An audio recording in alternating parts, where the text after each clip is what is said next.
Have you ever wondered how a single sentence can end up sparking a whole global movement?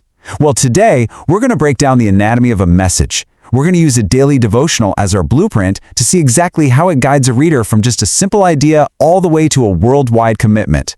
Let's dive in. So it all kicks off with this single verse from the book of John. Now, this isn't just some opening line. It's literally the foundation for everything that follows. It immediately sets up the core promise of the entire message. Truth leads to freedom. So right off the bat, the message starts with this really powerful promise of freedom. This becomes the anchor, this central idea that everything else is going to connect back to. And check out how the topic is framed. It's not just freedom, it's deliverance from bondage. This is a really subtle but important shift because it immediately sets up a conflict, a problem that needs a solution. Suddenly, that abstract idea of freedom has a real tangible enemy, bondage. And that leads us right into the core message. See, having introduced a problem, the devotional now has to define it and, of course, offer a clear solution.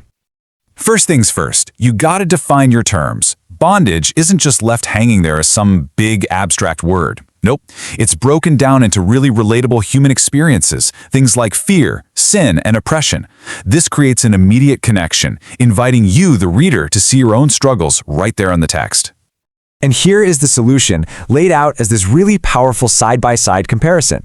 For every single problem, a very specific answer is given. Fear is taken care of by truth, sin by Jesus, oppression by God's word. It's this perfectly symmetrical argument, positioning this message as the one key that can fit every single lock. Okay, so after defining the problem and laying out the solution, the message makes a big pivot. It's no longer just about understanding an idea, it's about doing something. This is the call to action, where the reader gets invited to actively participate. What's really crucial here is the clear, escalating structure of these steps. It's like a ladder. It starts with a pretty low barrier action. Just meditate. Then it moves up to a personal, specific prayer that's related to the topic of the day.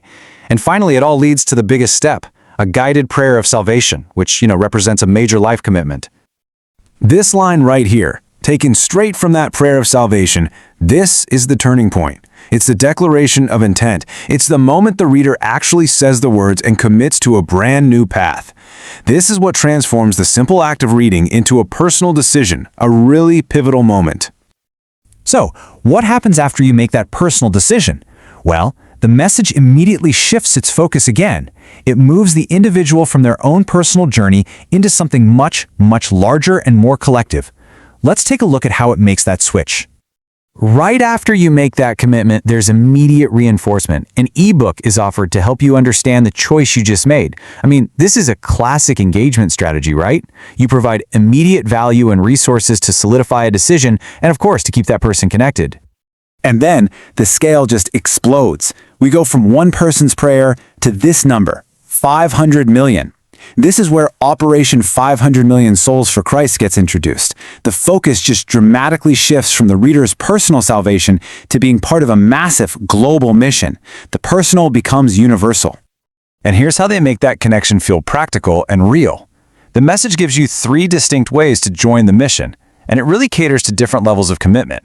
You can contribute through prayer, give your time as a missionary, or offer financial support as an investor. It provides multiple on-ramps so anyone can get involved. And finally, to support a global community this big, you need a really robust communication system. So let's look at the digital network that's designed to keep everybody connected and engaged day after day. This schedule really just visualizes the incredible scope of the whole operation. By coordinating prayer times across the entire globe, it creates a 24/7, always-on community. It fosters this really powerful sense of unity and constant collective action.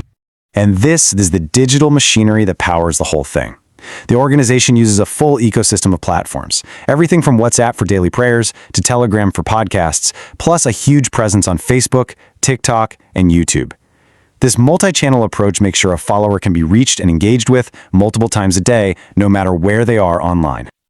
So, as we've seen, this is so much more than just a random collection of words. It's a meticulously crafted pathway, and it's designed to move someone from being a passive reader to an active participant in a global mission. So the final question isn't just how this one message works, but what makes this whole architecture so powerful and so repeatable. Thanks for joining me for this breakdown. Good day, beloved. Thank you for watching. If this kingdom message has blessed you, please like, comment, and share with someone today.